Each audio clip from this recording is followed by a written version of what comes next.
간략적으로 우리가 한번 살펴보았죠. 그래서 오늘은 다시 이 시편 69편을 우리가 다시 한 번 더 보는 것은 이 시편이 바로 신약에서 가장 많이 인용된 시편 중에 하나이고 예수 그리스도의 고난에 대한 예표의 예언의 말씀을 기록한 시이기 때문에 우리가 다시 한 번 더 살펴보는 것입니다. 자, 제가 지난 시간에 하나님이여 나를 구원하소서라고 예수 그리스도께서 십자가 상에서 하나님께 간구하는 간구로부터 이제 1절이 시작된다라고 여러분들에게 말씀드리면서 여기서 나오는 물하고 관련된 내용을 제가 여러분들에게 말씀을 드렸죠. 그래서 성경에 있어서 물은 사탄 마귀가 출몰하는 곳이고 사탄 마귀가 이 땅에서 하나님 나라에서부터 쫓겨서 이 땅에 숨어 들어간 곳이 바로 이 물이고 또 이 물은 죄와 사망의 권세를 의미하고 또 이 물이란 것은 수렁,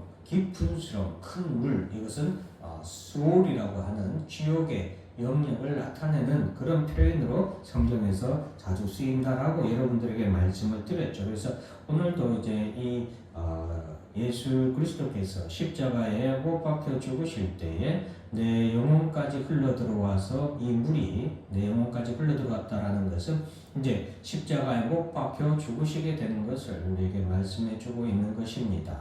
자, 그래서 깊은 수렁에 빠지고 깊은 물에 들어가니 큰 물이 내게 넘쳤다. 이 말은 궁극적인 고난을 상징하는 것이고 이제 예수님이 십자가에 못 박혀 임종에 가까운 때를 의미합니다. 그때에 내가 부르짖음으로 피곤하여 나의 목이 마르며 나의 하나님을 바라서 나의 눈이 새하였나이다. 예수님이 그 가운데서도 항상 놓지 않는 것은 하나님을 향한 예수님의 기도와 간구라는 것을 우리가 기억해야 되겠습니다. 4절 말씀에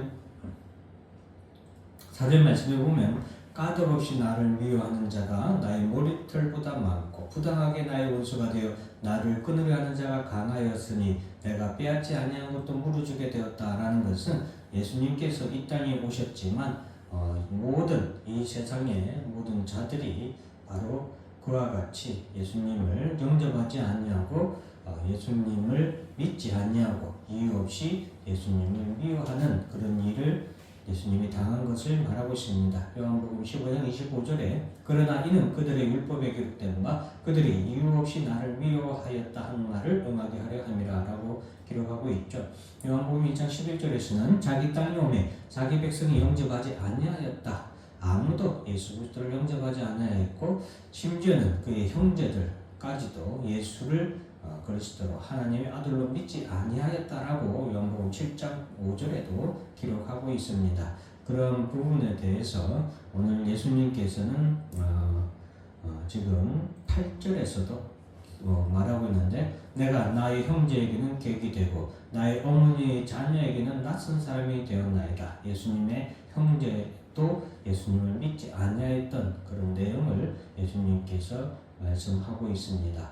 주의 집을 위하는 열성이 나를 삼키고 주를 비방하는 비방이 내게 미쳤다. 예수님이 이 땅에 오셔서 하나님 말씀을 전하기에 힘쓰셨고 하나님의 구원의 복음을 전하는데 열과 성을 다하셨고 또 성전 정화와 같은 하나님의 전을 사모하는 예수님의 열성이 바로 오히려 이스라엘 백성들로부터 그리고 대제사장과 바리새인들과 서기관들로부터 예수님이 오히려 미움을 받게 되는 그런 일로 변하게 되었죠.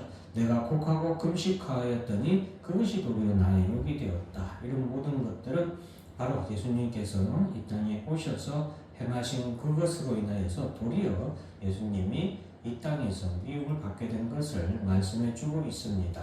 자, 12절에 보면은 성문에 앉은 자가 나를 비난하며 독주에 취한 무리가 나를 두고 노래한다. 이 말씀은 성문에 앉은 자라는 것은 여러분들에게 구약 성경을 보시다 보면은 성문 위에 앉은 자 혹은 성문 앞에 앉은 자라는 표현이 나오게 되는데 이 성문에 앉은 자들이라는 것은 이 고대 근동 사회에서는 쉽게 말하면 한 성이 있으면 그 성문에 앉아있는 자들은 그 성, 그 마을, 그 지역의 유지들 그리고 고위층 그러니까 그 지역의 실세들이 어떻게 보면 이 성문 위에 앉은 자들이라고 할 수 있어요. 그래서 여기서 이제 성문 위에 앉은 이 사람들은 바로 예수님 당시의 대제사장과 바리새인들과 서기관들을 표현하는 것이라고 할 수 있겠습니다. 독주에 취한 무리라는 것은 일반 비류들을 독주에 취한 무리라고 할 수 있는데, 그래서 예수님에 대해서 그 당시에 주 실세라고 할 수 있는 대제사장과 바리새인과 서기관들뿐만 아니라 비류들까지도 예수님을 향하여서 비방하고 조롱하는 그런 내용이 기록되어 있는 것이죠. 그래서 이스라엘 백성들도 예수님을 비방하고 조롱하였을 뿐만 아니라 그 당시에 로마 군병들까지도 예수님을 비방하고 조롱하였던 것들을 이렇게 예언을 하고 있는 것입니다. 자, 그래서 여호와여 나를 반기시는 때에 내가 주께 기도하오니 하나님이여 많은 인자와 구원의 진리로 내게 응답하소서라고 예수님이 기도하시는데, 예수님은 이 모든 상황에서 제가 지난 시간에 제가 4절 말씀을 설명하면서 고난의 절정에 대해서 여러분들에게 한번 말한 적이 있죠. 고난의 절정이 어떤 때이냐? 내가 하나님 앞에 간절히 기도하고 하나님의 구원을 바라보고 있는데 그럼에도 불구하고 하나님의 구원이 내게 이루어지지 않았을 때, 그때가 가장 성도에게는 가장 고난의 절정이다.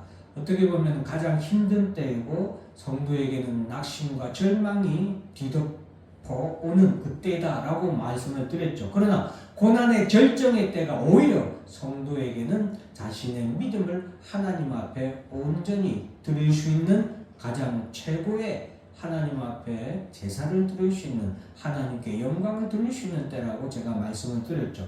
그러한 때임에도 불구하고 하나님 앞에 믿음으로 나아가고 간구하는 것, 그것이 어떻게 보면 고난의 절정이 하나님 앞에 가장 절대적인 믿음으로 하나님 앞에 나아가야 하는 때다라고 지난 시간에 말씀을 드렸죠. 그래서 바로 예수님께서도 여호와여 나를 반기시는 때에 내가 주께 기도하오니, 가장 어렵고 힘든 때, 그때에 도리어 하나님께서는 우리가 믿음으로 하나님 앞에 기도하길 바라시고, 그때에 주님은 이렇게 기도하였사오니 인자와 주의 진리로 구원의 진리로 내게 응답하여 주시기를 하나님께 기도하였습니다. 예수님의 이 시편 69편의 이 시를 계속 여러분들 읽으시면은 하나 우리가 깨달을 수 있는 부분이 있는데, 고난이 격심해지면 격심해질수록 예수님은 더 하나님을 간절히 찾고 하나님 앞에 구원을 간절히 간구하는 그런 예수님의 모습을 우리가 볼 수 있겠습니다. 그래서 우리도 이 땅에 살아가는 동안, 사랑하는 성도 여러분, 교회에 오면 모든 것이 잘 되고 모든 것이 평안하고 그리고 만사가 형통할 것이라는 그런 뭐라고 할까요? 그냥 막무가내의 소망을 그저 바라지만 마시기 바랍니다.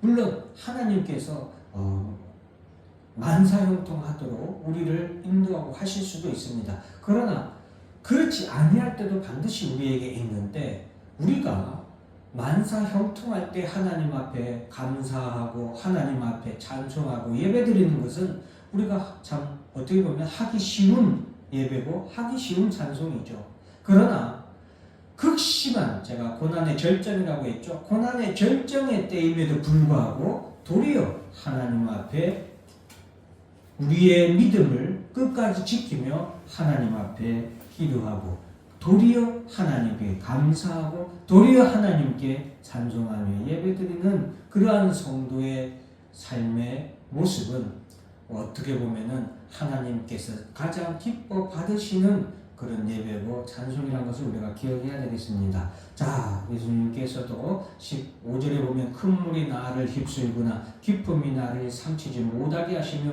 웅덩이가 내 위에 덮쳐 그것의 입을 닫지 못하게 하소서라고 기도하고 있죠. 큰 물, 깊은 웅덩이, 이것은 다 사탄 마귀고 죄와 사망의 권세라고 제가 말씀을 드렸죠. 또한 스올이라고 했죠. 자, 그것을 예수님께서 이제 십자가에 못 박혀 죽으실 때에, 예수님이 십자가에 못 박혀 죽으셨을 때에 사탄 마귀가 예수 그리스도를 끄집어서 지옥으로 끌고 내려가려고 했다라고 성경에 기록하고 있습니다. 바로 그러한 때에 하나님께서는 바로 이 예수 그리스도의 이 십자가 상에서의 기도와 간구를 기억하시고 하나님께서는 예수 그리스도를 사탄 마귀와 사탄 마귀의 추종자들로부터 그 세력들로부터 죄와 사망의 권세로부터 예수님을 구원하셨으니 그것이 바로 예수 그리스도께서 사흘 만에 죽은 자 가운데서 살아나시는 예수 부활의 사건으로 하나님께서 예수 그리스도가 죄와 사망의 권세를 이기고 하나님 나라로 올라가시도록 능력으로 은혜를 베푸신 것이 바로 그 사건이라고 할 수 있겠습니다. 그래서 그것을 앞두고 예수님은 바로 이와 같이 큰 물이 휩쓸거나 기쁨이 나를 삼키지 못하게 하시며 웅덩이가 내 위에 덮쳐 그것에 입을 닫지 못하게 해주시기를 예수님께서는 간구하셨다라는 것을 기억하시길 바랍니다. 여호와여 주의 인자하심이 선하시오니 내게 응답하시며 주의 많은 긍휼에 따라 내게로 돌이키소서라고 기도하고 있습니다. 자, 그리고서 이제 예수님께서 하나님 앞에 기도하는 내용 중에 21절 지난 시간에 잠깐 했지만 그들이 쓸개를 나의 음식물로 주며 목마를 때는 초를 마시게 하였사오니 자 이것은 예수님이 십자가 산에서 로마 병정들이 예수님에게 쓸개를 탄 포도주를 마시게 했던 사건을 예언하고 있죠. 자, 그러면서 이러한 자들에 대해서 하나님 앞에 그들을 하나님께서 심판하시기를 기도합니다. 그래서 그들의 밥상이 올무가 되게 하시며 그들의 평안이 덫이 되게 하소서. 이것은 그들의 밥상이 올무가 되게 한다. 평안이 덫이 되게 한다. 이것은 사탄 마귀가 이제 예수 그리스도를 십자가에 못 박아 죽임으로 말미암아 그들은 이 싸움에서 그들이 이겼다라고 평안하고 느긋하고 그들이 이겼다라고 생각하지만 실상은 그것이 그들의 심판으로 멸망당하게 될 수밖에 없는 결정적인 어떻게 보면은 치명타가 될 수 있는 그런 내용이 된 것이죠. 그래서 예수님께서는 그들에 대해서 그들에게 맹렬한 노를 그들에게 부어 주시기를 하나님께 기도하고 자 25절 그들의 거처가 황폐하게 하시며 그들의 장막에 사는 자가 없게 하소서. 그들의 거처는 예루살렘이죠. 바리새인과 서기관과 유대인들이 거처하는 그 예루살렘이 황폐하게 하시고 그들의 사는 장막 예루살렘에 사는 자가 없게 하소서. 이것은 예루살렘의 패망 멸망에 대한 예수님의 예언의 기도라고 할 수 있겠습니다. 그래서 실제로 예루살렘은 멸망해서 황폐화되고 그곳에 수많은 사람들이 죽임을 당하는 학살당하는 사건이 일어나게 되죠. 자 그리고 이제 27절 28절 말씀은 그들의 죄악을 더하사 주의 공의에 들어오지 못하게 하소서. 그들을 생명책에서 지우사 의인들과 함께 기록되지 말게 하소서라고 예수님이 기도하고 있는데 즉 예수 그리스도를 믿지 아니하는 자마다 하나님의 생명책에서 지워지게 된다는 이 말씀을 우리가 꼭 기억을 하며 예수 그리스도를 믿지 아니하는 것이 얼마나 크고 무서운 하나님의 심판인가를 우리가 꼭 기억해야 되겠습니다. 바로 예수님을 믿지 아니하고 십자가에 못 박아 죽인 그들은 하나님의 생명책에서 지워져서 의인들과 함께 그 나라에 들어가지 못하게 될 것을 예수님이 말씀하고 있습니다. 자, 그리고 이제 29절부터는 예수님의 이 간구와 기도의 변환점이 되는데요. 그것은 오직 나는 가난하고 슬프오니 하나님의 주의 구원으로 나를 높이소서 하면서 29절은 예수님이 그 모든 임종을 이제 앞두고 이러한 기도를 하셨고 또 이제 29절부터는 그 기도의 이후에 예수님이 하나님을 도리어 찬송하는 감사와 찬송의 내용으로 기록되어 있습니다. 이것을 통해서 우리가 정말 어렵고 힘들 때에도 하나님 앞에 끝까지 믿음으로 고난의 절정의 때에도 하나님 앞에 감사와 찬송으로 기도하는 것 그것이 하나님 앞에 더 큰 예배고 하나님이 기뻐하는 제사라는 것을 꼭 기억하셔야 되겠습니다. 그래서 내가 노래와 하나님의 이름을 찬송하며 감사함으로 하나님을 위대하시다 하리니 하나님의 구원에 대한 확신이죠. 그것으로 말미암아 고난의 절정, 죽음을 앞두고 있음에도 불구하고 다윗도 그렇지만 예수님도 하나님을 도리어 감사하고 찬송하며 하나님께 이렇게 항소를 드리는 것보다 여호와를 또 기쁘시게 하는 제사와 예배를 드릴 수 있는 것이었다는 것을 우리가 기억하면서 우리도 이러한 때에 고난의 절정의 때에 하나님 앞에 이와 같은 예배를 드릴 수 있는 그런 성도와 교회가 되어야 되겠습니다. 그래서 제가 제일 핵심적인 구절은 32절이라고 했죠. 공고한 자가 이를 보고 기뻐하나니, 여기서 공고한 자라는 자는 그 밑에 나오는 하나님을 찾는 너희들아와 같은 자들입니다. 그래서 하나님을 찾는 너희들아, 우리 성도들아, 너희 마음을 소생하게 할지어다. 아무리 고난과 큰 어려움이 있을지라도 우리의 마음이 살아있어야겠다. 무엇으로 인하여 살아있어야 되겠습니까? 하나님을 향한 믿음으로 살아있어야 되겠습니다. 하나님을 향한 간절한 기도로 살아있어야 되겠습니다. 그러한 때에, 고난의 절정의 때에 하나님을 찾는 성도들은 하나님을 향하여서 이런 살아있는 믿음으로, 살아있는 기도와 간구로 하나님 앞에 나아가야 되겠습니다. 그런 자들에게 하나님께서는 반드시 은혜를 베푸신다. 33절이 그래서 여호와는 궁핍한 자의 소리를 들으시며 그러한 때에 우리의 기도를 들으시고 자기로 말미암아 갇힌 자를, 이것은 자기로 말미암아 갇힌 자는 예수 그리스도께서 십자가에 못 박혀 죽으시는 것을 말하기도 하고, 방금 제가 말했던 그런 고난의 절정의 때에 그럼에도 불구하고 하나님 앞에 기도하고 간구하는 자들의 기도를 멸시하지 아니하신다라고 말씀하고 있죠. 자, 그리고 34절은 천지가 그를 찬송할 것이요 바다와 그 중에 모든 만물도 그리할지로다. 이것은 하박국 2장 14절에 말씀하고 있는 물이 바다를 덮음같이 여호와의 영광을 인정하는 것이 세상에 가득하게 되는 때가 반드시 오게 된다라는 것을 우리에게 말씀해 주고 있습니다. 그리고서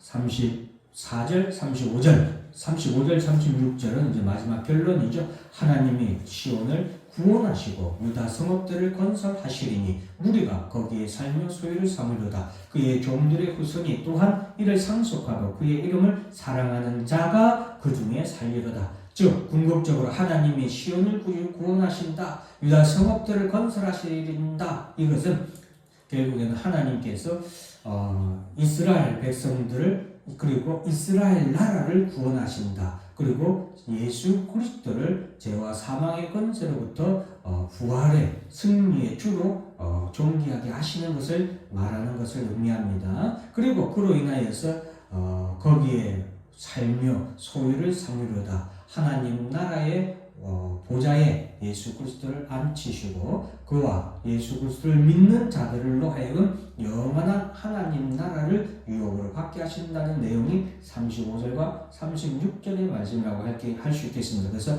그의 종들의 후손, 여기서 종은 예수 그리스도의 종들의 후손, 즉 성도들을 의미한다고 할 수 있겠고, 이를 상속한다. 하나님 나라를 상속한다.